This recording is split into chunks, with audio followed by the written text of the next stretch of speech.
পররাষ্ট্র মন্ত্রণালয়ের সমসাময়িক বিষয় নিয়ে সাংবাদিকদের ব্রিফ করছেন পররাষ্ট্র উপদেষ্টা তৌহিদ হোসেন। আমরা সরাসরি চলে যাচ্ছি তার বক্তব্যে। আমি আইনগত আরেকটা গুরুত্বপূর্ণ পরিবর্তন হয়েছে। আমরা আইএলও দুটা ইম্পর্টেন্ট কনভেনশন আছে কর্মক্ষেত্রে হয়রানি এবং সহিংসতা রোধ করার জন্য। ওই দুটা কনভেনশনের স্টেট পার্টি হওয়ার বা পক্ষ হওয়ার সিদ্ধান্ত আজকে গ্রহণ করা হয়েছে।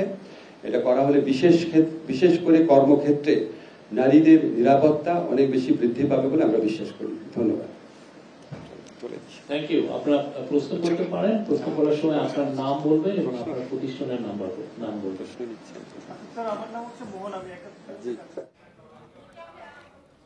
আমরা সরাসরি ছিলাম যেখানে কথা বলছিলেন প্রধান উপদেষ্টার প্রেস সচিব, আইন উপদেষ্টা কথা বলছিলেন। আমরা সেখানে সরাসরি ছিলাম। চলে যাচ্ছি নিয়মিত